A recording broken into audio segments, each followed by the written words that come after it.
Perfect. Okay, I think we can go ahead and get started here. Okay. Thank you, everybody, for joining us and taking time out of your day for this. My name is Irene. I'm one of the educators with Sugarlash PRO. I'm really excited to do this webinar for you guys today on attracting and retaining loyal clients. Now, the reason why I thought this would be a good webinar topic is because I've been seeing a lot on social media for the last year, lots of artists complaining about being slower and losing a significant number of clients in a short time frame. Now, how successful we are as service providers is a lot more than just the quality or the results that we're giving. It also is largely in part from the full customer experience that we're providing our clients. And I know that that side of being a service provider doesn't come as naturally to some people as others. And there's a lot of lash artists, brow artists, etc. out there that are still thriving and busier than ever. So I thought that this would be a good topic and hopefully helpful for some people.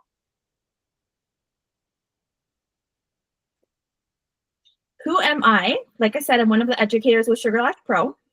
I am also a full-time lash artist, and I have been since 2012. I started doing lashes in one of the first lash studios in my city, back when lashes were very new. So I've been around for a while. I worked there for 6 years. I've also worked a little bit at a few other lash studios and a salon spa, all offering lash extensions. So I've had both the experience of working for myself as a business owner and working for other business owners and in a studio environment. So I've learned a lot being a business owner and from other people and working alongside other artists as well. So jumping right into it, the client journey, this is comprised of every single interaction that someone has with your business.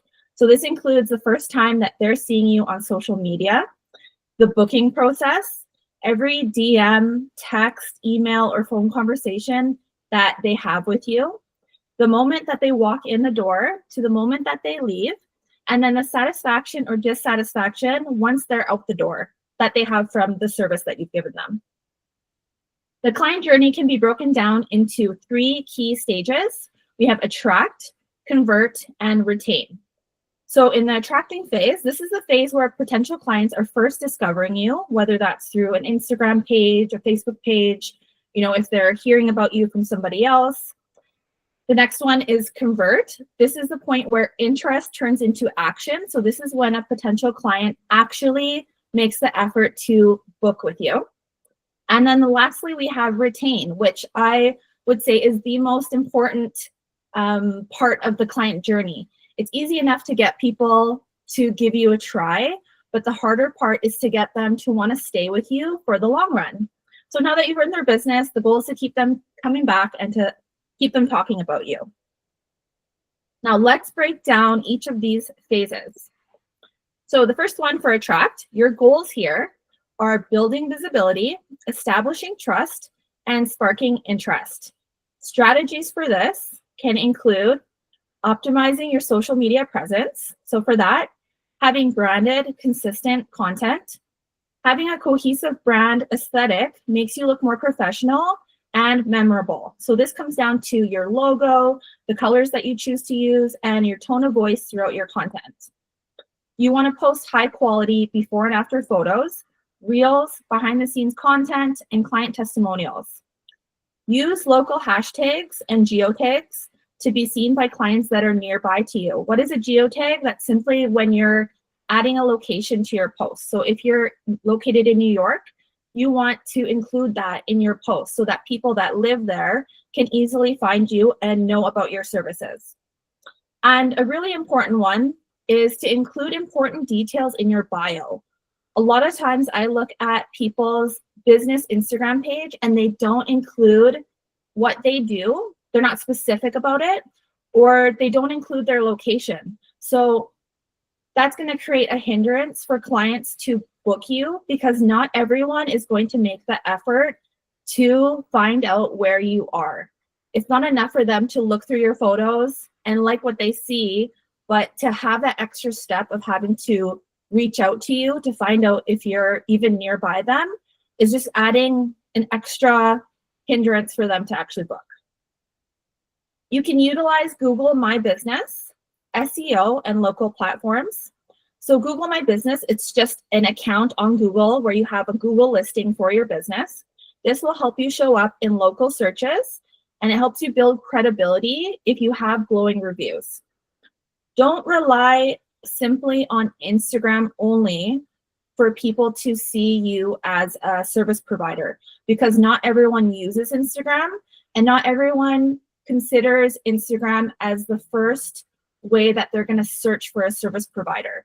So having something like a website can increase your visibility, and it can make you appear more professional. And then if you do choose to have a website, having keywords throughout your website is going to help you get ranked higher on search engines. A really great tip is to use local platforms such as Facebook to advertise your services. So I do see a lot of times lash artists, brow artists posting on Facebook Marketplace their services, but a really good one is to hop into your local Facebook groups for your community, for your city, for your town, wherever it is that you live, because you're advertising to, you're reaching a large audience of people that are already really close to where you are. So that's a really good way to be seen. Benefits for customers. You can consider offering incentives for first-time bookings. So maybe a free aftercare kit, a small gift, discounts on their first service.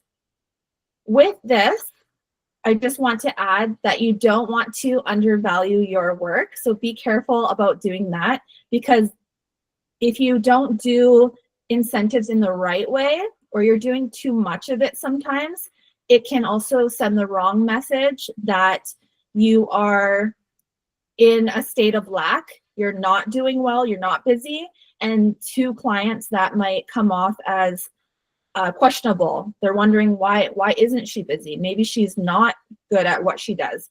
So knowing when and how to use incentives is really important. Collaborating with other local businesses. So you can partner with businesses for giveaways or pop-up events to attract a larger audience. So an example of this is someone that I know of that works in my city, and she is a tiny tattoo artist. And I've seen that she's been collaborating with local clothing boutiques for their pop-up events. So she will set up a tattooing station and do tiny tattoos on the customers of the boutique. And this is a really good way to get seen by more people and increase your clientele. More people can learn about you. Okay, moving on. I wanted to give you a little example here of Google My Business and what it looks like. So this is an example of mine. I've just searched lash artists in my city. Scrolling down the results here, there I am. And it shows you a bunch of different things, contact information, services, my opening hours. There is a link right to my booking site and a link right to my website. I can look at reviews. Clients love seeing reviews. And then I can also choose what photos I want to show. So you can show photos of your work, of your space, of yourself, your logo. Okay, so that's it for that. And the next in the phase, we have converting. So your goals here are building trust, providing clarity, and reducing friction. Strategies can include having a booking system. Now, I understand when you're getting started, having a booking system might not feel feasible at times. There's a bunch of different ones out there at all different price points. You can find something that's really low cost, I think as low as like maybe $25 a month. But This is going to give your clients the ability to manage their appointments themselves, which, especially in today's day and age, people love convenience. So to be able to do that themselves is going to increase your bookings, your number of bookings. And it's also going to save you time because you are having to not so much do the texting back and forth, the DMing back and forth about your availability, the client's availability. And to me, it's very worthwhile. If you do have a booking system, make sure your service descriptions are clear, your pricing is clear, and of course your availability is up to date. For professional communication, this includes prompt responses. So responding to your clients in a timely fashion, 24 to 48 hours response to like a text is, to me, way too long. I try to respond to my clients as soon as I can. Having professional tone and providing helpful, confident answers is our goal every time we are communicating with our clients, whether that's through text or email, DM, phone call, etc. Our goal is to help them and give them a quick response. Next, we have clear expectations. So you want to share your policies and make sure that your clients know what they are. Your clients can't behave how you want them to if they don't know what you expect of them. So make sure policies are clear. And with that being said, be cautious of your policies intimidating clients. I do see a lot nowadays, artists are including way too many policies, and it's giving the impression of them being more strict than like a doctor's office, let's say. So be mindful about how that can come off to clients and consider what is really important and what's not. And then also providing pre and post care instructions. If you are having a client come in for a service and there is certain things that they're supposed to be following beforehand to get the most out of their service, you need to make sure that they somehow know that before they come. So this is going to avoid dissatisfaction from them or complaints. Okay. Next, I wanted to show you a booking platform. This is mine. So I use Jane app. Here's just the front page here. My services, I have service descriptions and my availability when someone goes to click on the service that they want. I don't know if you noticed right at the start of the video there, I did have some copy at the top of the page.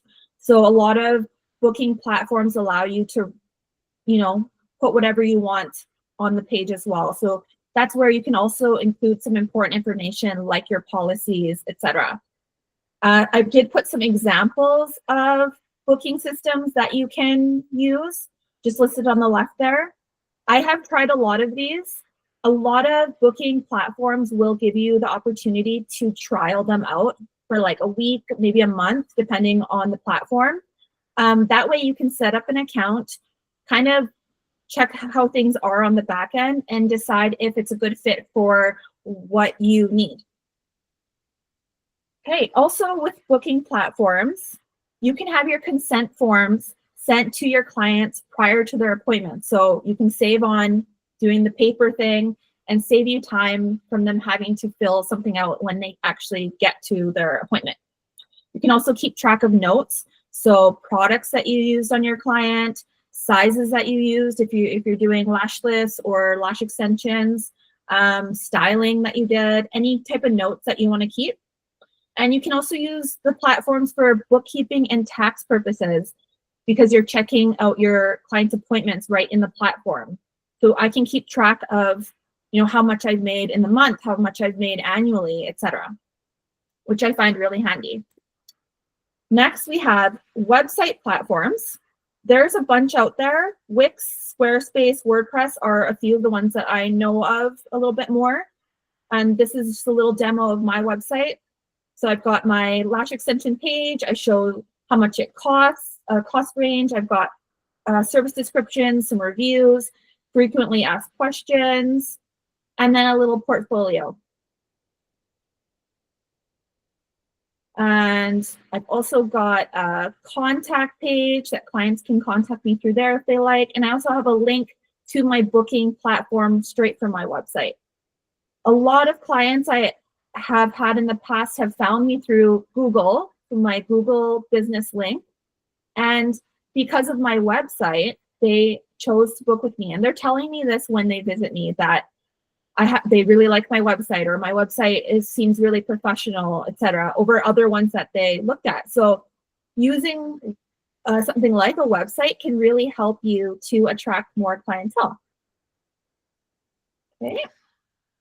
And finally, we have the retaining phase. So your goals here are delivering a great experience, building loyalty, and encouraging rebooking. Strategies: exceptional service. Obviously, this is a given in the service industry. But in saying that, having a clean, professional setup. Think of your space in the minds of the eyes of your client. When you walk into the space, what is your first impression? Because now remember, we're wanting to get clients to continue coming back to us. So the first impression especially matters a lot. Are they going to think that our space is clean and sanitary? So clean, professional setup, providing top tier customer care. Show your clients that you care about them. Don't ever make your client feel like they're being rushed. If you've ever been to an appointment yourself as a client and you had the feeling of being rushed by your service provider, it's not a good feeling. And especially when we're paying somebody, we want to feel like we're their number one priority in that time that we have booked with them. Being consistent is important. Providing consistent, high quality results every time. Clients want to know that they can expect, the same or better each time that they visit you, and not, sometimes it's good, sometimes it's bad. Follow-ups and rebooking. Sending a follow-up message to your clients to check in after their appointments is really great, especially if you're a beginner in your industry. If you're a beginner lash artist, beginner brow artist, and you're still trying to get feedback from clients about how you're doing, it's really good practice to send them a follow-up message, especially if they're a first-time client. So you can send them a message, whether it's later that day or maybe the next day, and just saying, "Hey, Paige, just want to check in with you. How are you liking your lashes? Want to make sure you're happy." A lot of clients don't feel comfortable telling you face-to-face that they're unhappy. So you giving them that opportunity afterwards to let you know that they're maybe not completely satisfied is a really good way for you to not only get valuable feedback from them, but to have the opportunity to keep them as a client and not have them just decide not to book with you again. And then another good practice is rebooking your clients before they leave. So this is going to help keep your books looking full in advance and kind of alleviate some anxiety or stress that you might have about being fully booked. And then lastly, we have offering loyalty incentives. Just like I said that you can offer incentives for first-time bookers to get them in the door, we can also offer incentives to loyal clients to kind of keep them wanting to come back.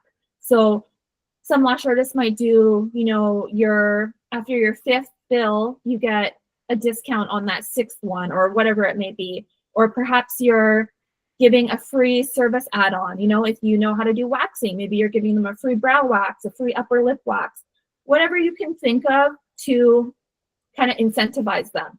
Little reward. Okay. Standing out in a saturated market. We hear people talk about all the time about the beauty industry in general, but the lash industry, the brow industry being very saturated.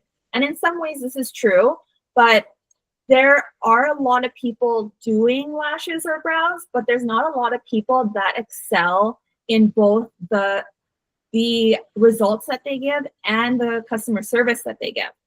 So what makes you different from other artists in your area? Highlighting your niche or services. Specializing makes you memorable and desirable. Are you the go-to for hyper-realistic natural lashes? Are you the go-to for dramatic mega volume lashes, mature clients perhaps, lash lifts?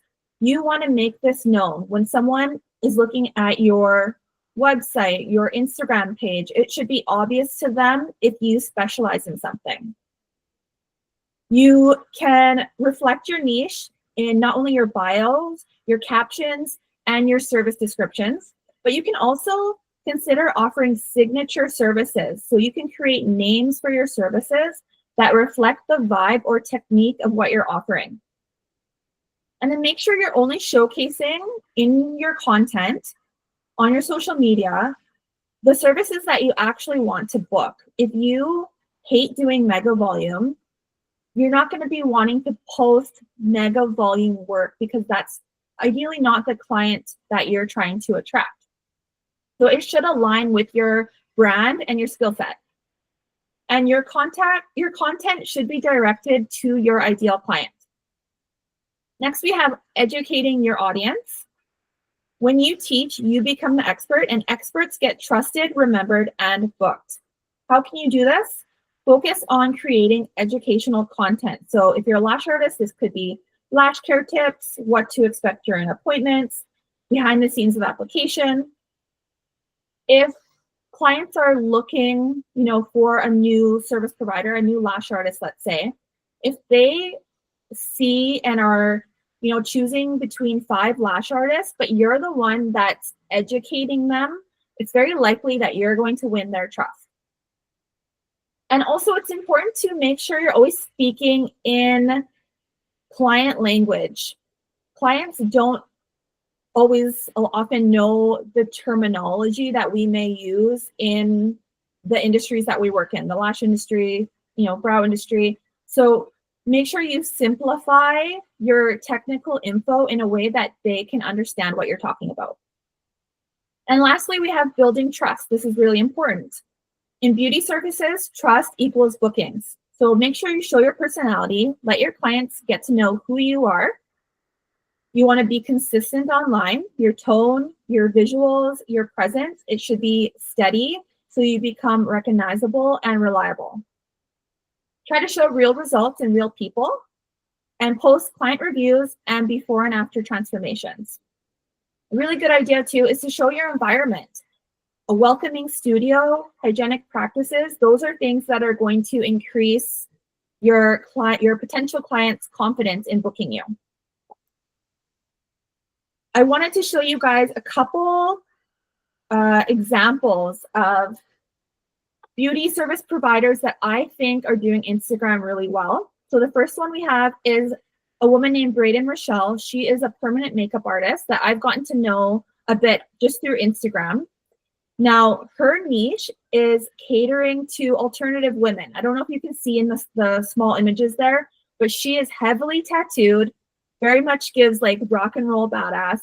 She shows her personality a lot through her content, and naturally she is attracting a lot of clients that feel like they relate to her vibe. Now, this doesn't mean that she's only going to attract those types of clients, but she has kind of carved out her niche as someone that caters to this clientele.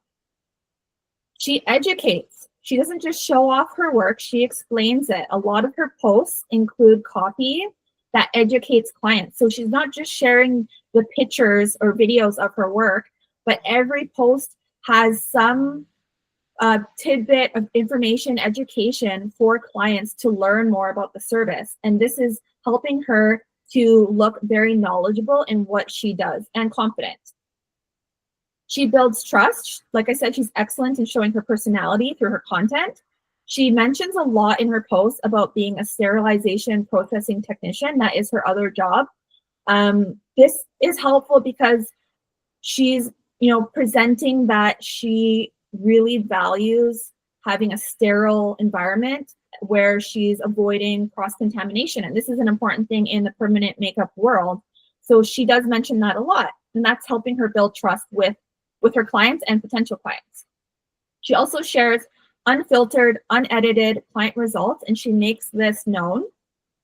And then lastly, we have that she includes important info on her page. So, she's got her name, she has her location, She writes what she does. She's a cosmetic and restorative tattooing artist, permanent makeup artist. She included that she's 7 times certified, Alberta Health Services approved, fully licensed. And then right in her highlights, she has a bunch of important information for clients to be able to view. What to do before your appointments, where she is, how to book her, what to expect, contraindications for the services.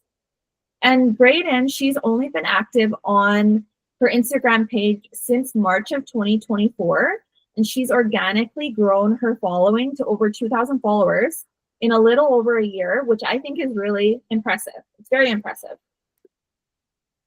Next, we have our very own Mandy Beach. She's one of the educators on our team. She's another person that I feel does Instagram really well and is hitting all of these points that I'm trying to explain to you guys. So she's laser focused on her niche, which is lash lifts and glam lifts. If you don't know what glam lifts are, it's when you're doing a lash lift and incorporating some extensions in there as well to give a little bit more of an oomph. And side note, she just recently did a webinar on the glam lift service. So that is on YouTube if anyone is interested in watching it. So while others try to offer everything, she's carved out her space as the go-to lash lift expert. She educates. Every piece of her content screams lash lift specialist. If you scroll her page, you see consistent results of her lash lifts. She builds trust. She posts fun, humorous content that shows her personality. And beyond the lashes, she shares her story of mental health issues, her off days, which can resonate with clients because her audience sees the human behind the business. And that level of vulnerability builds trust. And then once again, includes important info. So she has that she's located in Winnipeg. She offers lashes, brows, and she's an educator.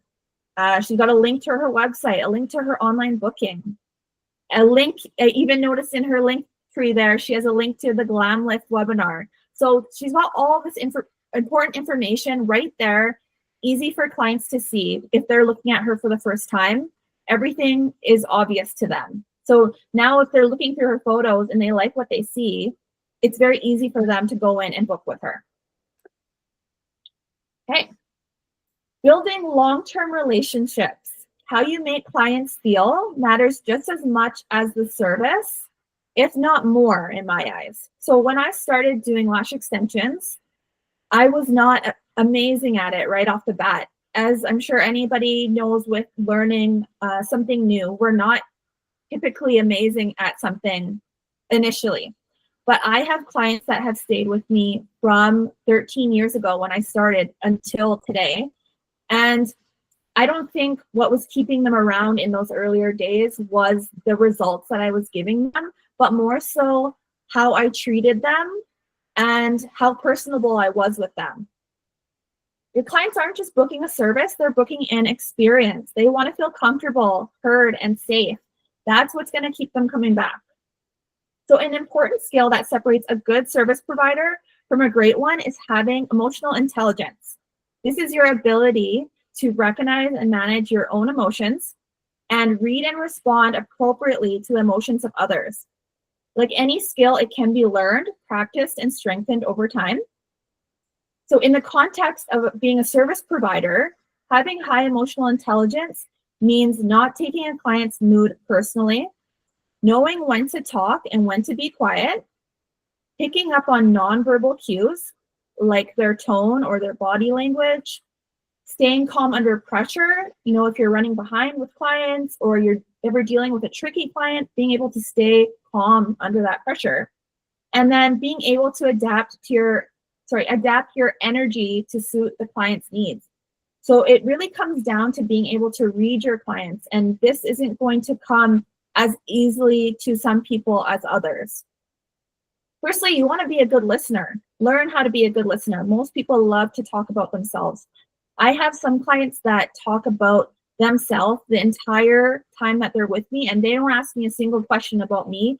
And I let them do that because that is how they want to lead the session. Remembering details about your clients is a really good tip in being personable and creating good connections with your clients.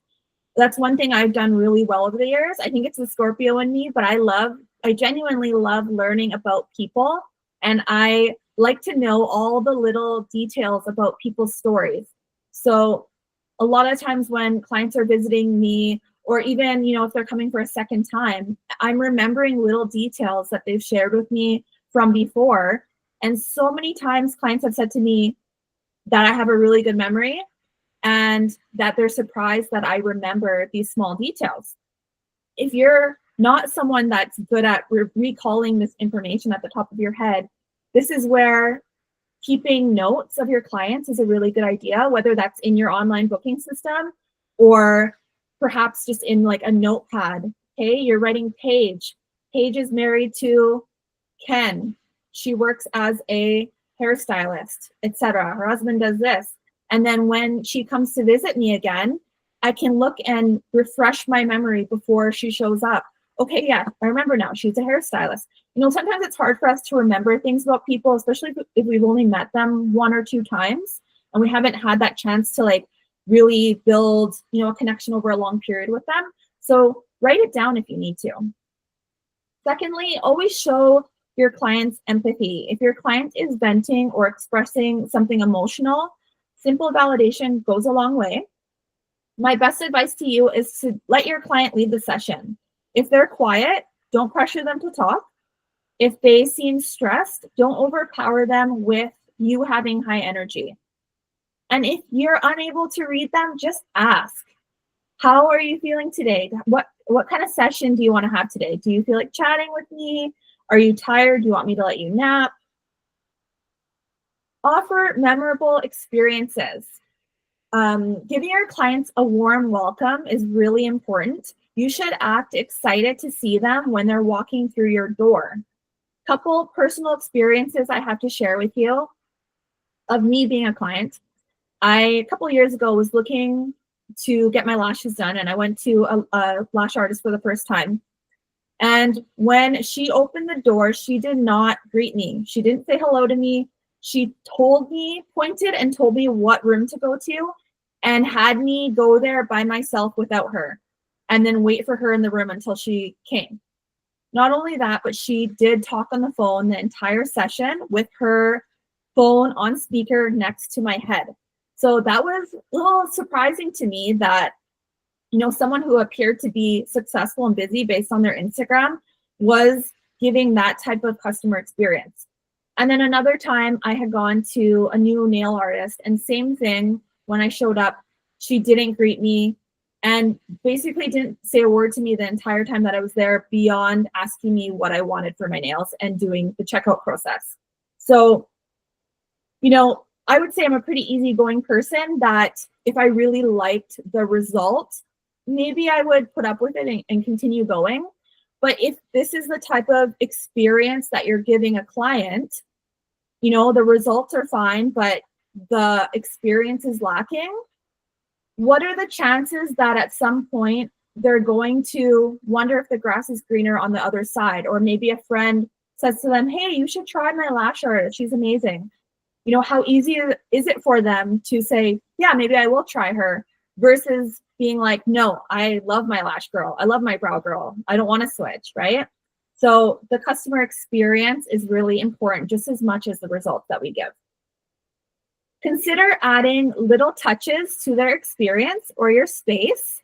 This can help you stand out amongst your competition. So you guys have heard this all before, different things that people offer their clients. Having music, obviously, heated blankets, aftercare kits, thank you cards, loyalty perks. These are all little things that can help you stand out. Personally, I provide candies of some sort. I've been doing this for a little while, maybe like a year or 2. So if it's Halloween, I have Halloween candy. If it's Christmas, I have Christmas chocolates, Easter chocolates, Valentine's chocolates. Right now I have Starbursts. Just like a little something, and it costs me next to nothing, right? I have a fridge with bottled water. If my clients are ever thirsty, they can have cold bottled water. I have tampons and pads in the bathroom. I have what some might think is luxury soap. I have Sol de Janeiro body spray. If you don't know what that is, it's a brand from Sephora that a lot of people seem to like. A lot of times clients come out of the bathroom and they comment on my soap, how much they like the soap. So it seems like something so minuscule, but it's all kind of, you know, part of making the client experience a little bit better. And I'm not saying go out and you need to spend all this money, you know, implementing all these little things, but these are just things that you can consider doing, you know, over time. It doesn't have to be all at once, but just thinking of things that you can add that sets you apart from what other people are offering. Okay. Next, we have common complaints. So these are things that I hear commonly from clients that are visiting me who have seen other artists. Okay, being unreliable is a big one. This means rescheduling and canceling their appointments, the client's appointments, last minute or with very short notice. Clients are busy too, just like us. They have planned in their schedule to have this appointment. And if you're consistently canceling or rescheduling them, that's really annoying for them because now they're having to reorganize their schedule to accommodate you. So if they can't trust you to be consistent, they're going to find somebody who they feel respects their time more. This also includes being chronically late. So if you seem to run over on your services a lot, if you're constantly asking your client to wait for you or you're pushing back their appointment, you know, you're sending them a text, hey, I'm running behind, I need you to come 30 minutes later, an hour later, whatever it may be. If this is happening every time that they're visiting you or very often, it becomes very annoying for them because they have only planned so much time in their day to visit you. So consider adding more time to the service. If you know this happens a lot for you, add more time to your services or add some longer buffer time between appointments so that you stop running into this problem. Next, we have poor communication. So this can look like slow replies or no replies. Unclear policies. Like I said before, if your clients don't know what your policies are, you haven't made it known to them, they can't behave in the way that you want them to. So, you know, sometimes there's artists that might get mad at clients or they might punish them for something that the client has done when it was never made clear to the client that they needed to do something in a certain way. And then as well as having unprofessional attitude. I see on if you're in any of the lash artist Facebook groups, the big ones on Facebook, I see a lot of lash artists post their text conversations with their clients. And the way that they talk to their clients makes me cringe sometimes because they are not good in communicating in a professional way and they very much are putting too much emotion into it and the professionalism is out the door. Having clear and prompt communication builds trust, it avoids misunderstandings, and it helps clients feel taken care of. A client could stop seeing you based off one singular poor response, whether that's through text, DM. You know, if you are having a bad day and you respond to them in a poor way, an unprofessional way, that one instance could make them turned off from seeing you again. So it's really important that we maintain professionalism in every single interaction that we have with them. And lastly, we have poor or inconsistent service. Clients are paying you for consistent results, and when they don't know what to expect, it creates doubt and disappointment. Okay, that's a given. That being said, we all start somewhere. Okay, like I said before, we're not amazing at what we do right off the bat, and that's okay. But there should never be differences in the quality of your work depending on your mood, the time of day, or how busy you are, because clients notice this. If you're having a bad day, that shouldn't translate into what they're receiving because they are paying you. So it's really important that we leave, you know, whatever's going on in our life, our mood, whatever, out of the service room. And when we're with our client, we're giving them our all, and they shouldn't be none the wiser to what's going on in our life. So my message to you with this is put yourself in your client's shoes. What would your expectations be as your client? Or, you know, if you're a client going to a service provider somewhere, what would your expectations be of them? And use that to model how you should be as a service provider. Your professionalism is just as important as your skill. Clients will stay loyal to service providers who are reliable, clear communicators, and consistent in their service and care. Next, we have creating a referral culture. Happy clients are your best marketing tool. Before asking for referrals, though, you want to make sure your service is worth talking about. Clients are going to naturally refer you if they feel seen and cared for and blown away by your work. You can consider offering referral incentives to reward loyalty. We kind of talked about this before about maintaining our clients, little things that we can do for them. But here's another, if you're trying to get more people in the door, offer an incentive to your clients for sending you people. Whether that's a free fill after, X number of referrals, a certain dollar amount credit per referral, or maybe, like I said before, doing a complimentary add-on, like a brow wax, upper lip wax, etc.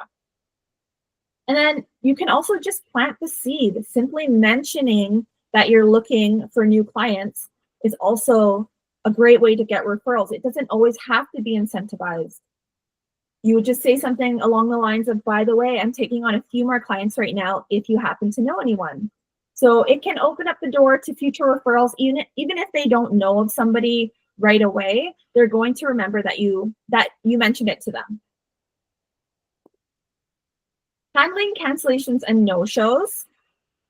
I can admit I've not been the best with this over the years. I would say I've been a little bit too nice at times. You do train your clients how to treat your time, and it's important that you set boundaries to protect your time, your income, and your mental energy. This can come down to your scheduling. If you don't want to work on Sundays, but then you have a client who says, oh, well, I can only come on Sunday. That's up to you if you're going to, take them or stick to what your boundaries are. And then as well as messaging hours. If you don't want clients messaging you after a certain time in the night, 8 o'clock, whatever, then you're going to make that known to them, of course, that you don't respond in those hours, but then you don't bend, your boundaries and start doing it here and there, because then that kind of sets the tone for them to continue doing that. The beauty of being business owners is that we do get to decide what we want our boundaries to be, how we want to run our business. But if you're constantly bending over, clients do start to take advantage of that sometimes. I think it's important to be approachable but firm.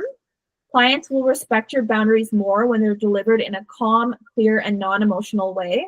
So you want to be warm but professional. Determining your policies. Like I said before, your policies need to be clearly stated and known, but try to be firm and compassionate still.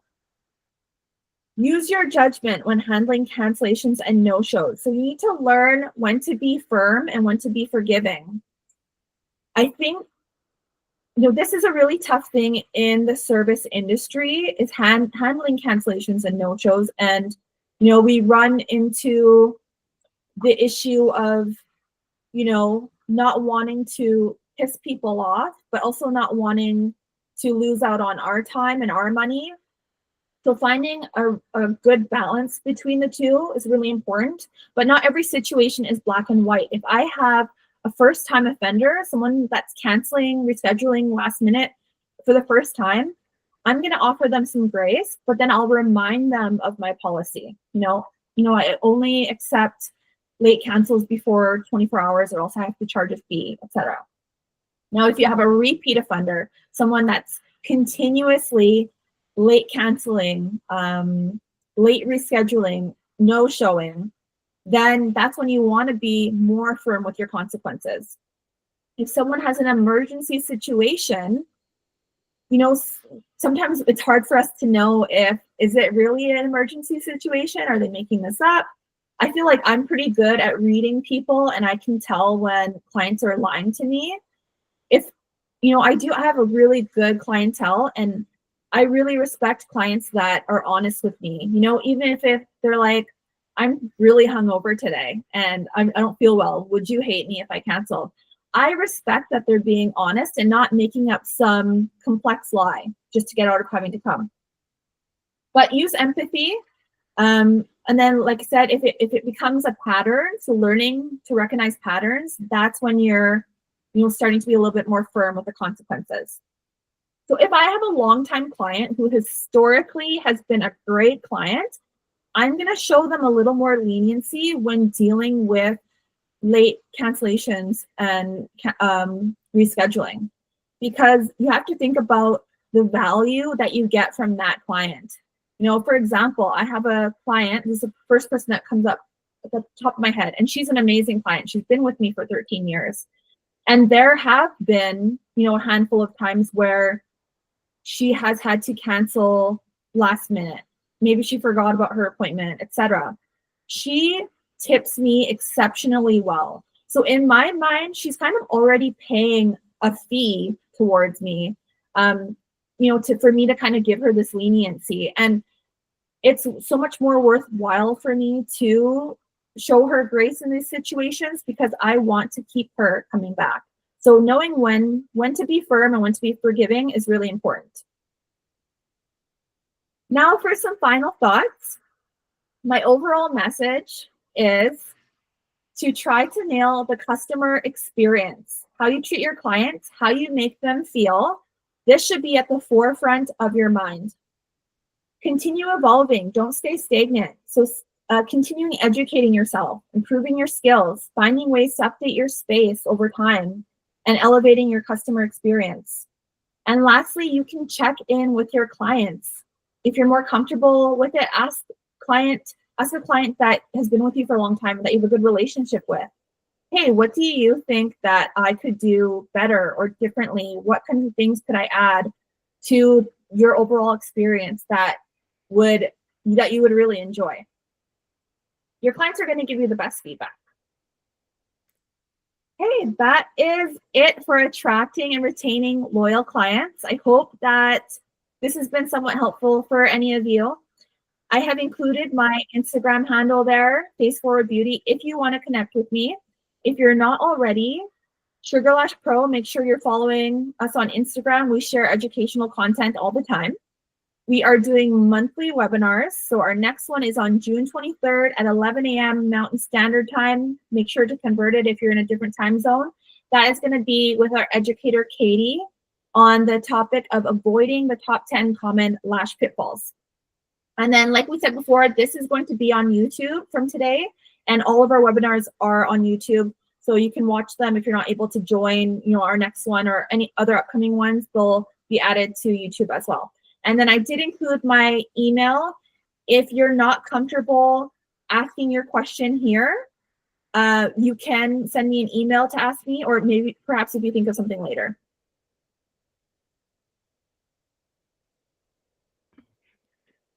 Perfect. That was awesome, Irene. We'll stick around if anybody has any questions. Now is kind of the perfect time.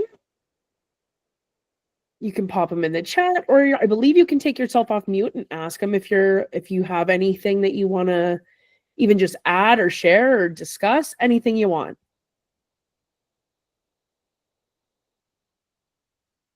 Perfect. We'll stay on just a bit longer here.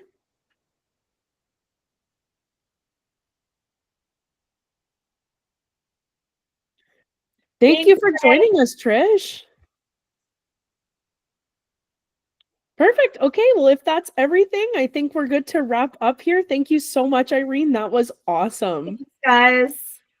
Excuse me. I did have a question. I was trying to type it, but yeah, I didn't want you guys to leave. Okay, so what do you recommend in like the building phases of your lash business? Like, I know some people have like a job and then do like the side hustle thing, and then some people go like all in right away.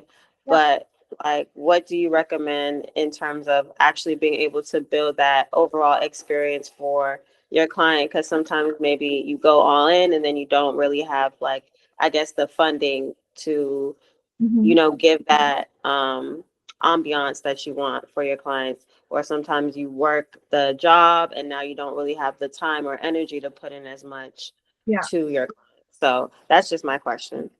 So we all start somewhere, right? I was working at a lash studio And I, on the side, was starting to build my own lash clientele to be able to go off on my own and start my own business. So I was working full time at the lash studio. And then in the evening, I would go and I was just working out of my dad's shop. I had like a little lash room set up and I was taking clients there. And I had nothing at the time. I literally had my bed, my supplies, no ambiance whatsoever. It was literally on the upper floor of like a industrial style mechanic type shop. So the vibe was not there, but clients still were coming for me for the results that I was giving them and for the relationship that I was building with them. So the relationship, how you're treating them while they're with you, that's more important. And then the little things that can come later. And then if you're working, another job, I wasn't sure if the first part of your question was about like when you should leave and go off on your own.